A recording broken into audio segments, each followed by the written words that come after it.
La nuit bat lentement au rythme de mon pouls. Je ne cesse d'écouter cette pulsation comme si elle venait d'un autre cœur, celui d'une ombre indéterminée sur le mur qui ne cesse de me regarder comme l'impasse de toute chose. Mais je ne peux distinguer s'il s'agit là de mon ombre ou de la vôtre. Ce doute n'est pas pour me déplaire. Je préfère rester dans cette ignorance, n'avoir aucune preuve ni de votre présence, ni de votre absence. Votre existence n'est peut-être que pur délire. Je suis probablement en train de parler tout seul, ou c'est cette parole qui parle toute seule, qui se sert de moi et de vous pour nous donner l'illusion que nous sommes les sujets de la conversation. Mais nous ne sommes que deux pronoms au service d'une parole sans sujet derrière. Voilà, c'est la nuit et il n'y a personne. Pas un homme à l'horizon. Malgré le monde, malgré la foule, personne. Juste un soupçon. Le soupçon d'avoir basculé dans la folie. Comme chaque nuit, je crains de fermer les yeux. Je ne peux m'empêcher de rester constamment sur mes gardes comme un chien au pas d'une porte à défendre, à l'affût du moindre bruit. Ainsi, ne pouvant me résoudre à déposer les armes, je reste éveillé jusqu'à épuisement. Minute après minute, je sens mes cernes se remplir du rêve que je suis en train de manquer. Mes paupières sont de plus en plus lourdes. Pour ne pas tomber de sommeil, je marche jusqu'à épuisement. Je fume avant de m'étouffer d'une quinte de tout. Je m'imagine cracher du sang. Je l'ai tant imaginé que j'ai fini par vraiment en cracher. J'en ai plein la voix. Pardonnez-moi. Voilà que je vous éclabousse en m'adressant à vous.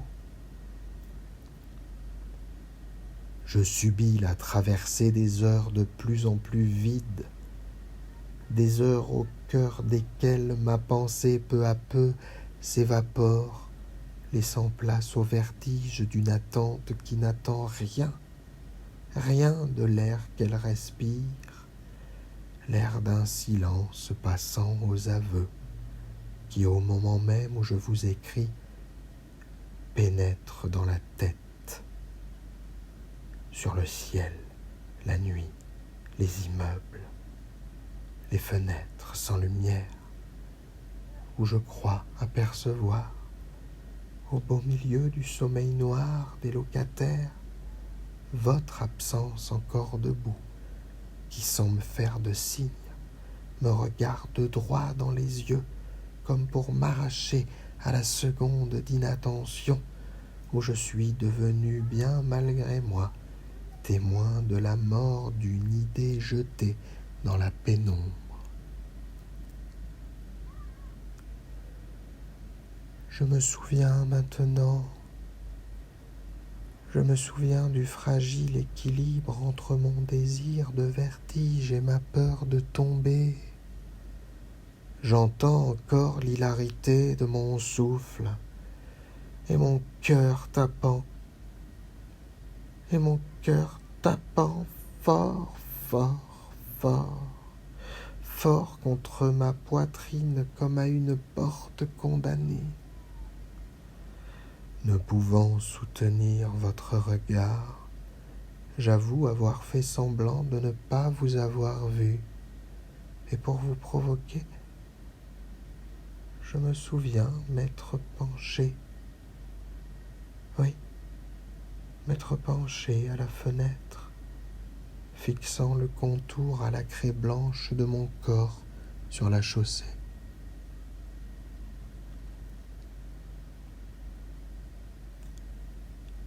J'ai passé des nuits entières à regarder cette heure passer, 60 immenses minutes de lune à la lumière desquelles vous n'avez cessé de me regarder de votre écran. Que vous me regardez marcher. Et pour la première fois, j'ai accepté le combat. Je tiens le regard comme pour vous défier, avec le secret espoir que ma provocation vous réveille d'un coup de sang, vous donne soudain envie de m'insulter, peut-être même de descendre de votre immeuble, de venir de votre pays pour m'attendre, impatient, sur un banc du square d'en bas à l'ombre d'un arbre, les poings serrés sur le désir de rencontrer de plus près mon visage, encore vierge de toute voix.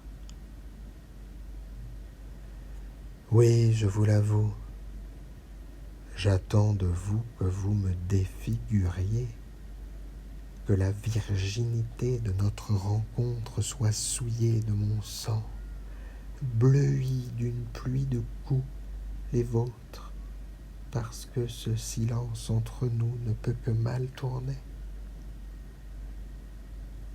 Je longe à petits pas les berges du fleuve.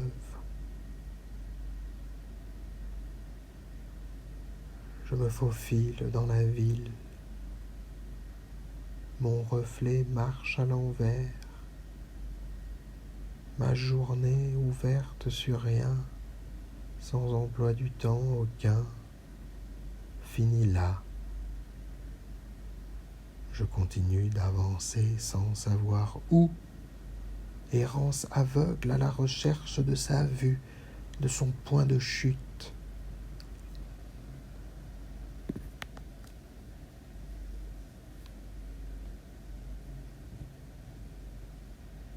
À croire que l'existence passant à mon poignet voulait me faire un signe. Quelle heure est-il ? 0h00. Quelle coïncidence! En relevant la tête, j'ai eu la certitude que vous pensiez à moi. J'ai eu la certitude que cette pensée n'était pas fugitive et qu'à vos tempes résonnaient mes battements.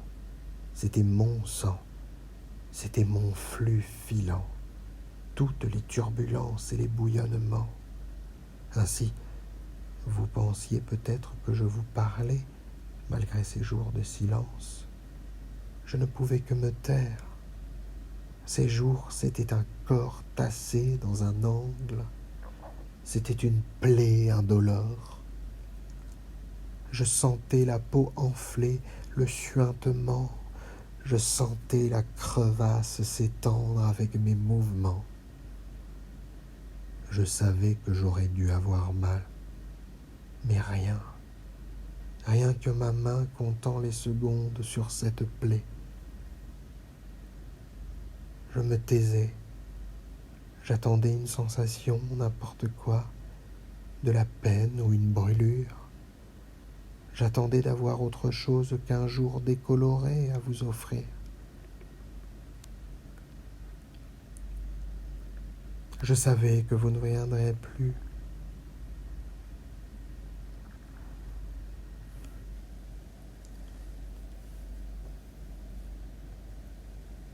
En marchant sur le trottoir, je tombe sur vos tags, noirs sur mur, fraîchement jetés, tout encore imprégnés d'une odeur de bombe.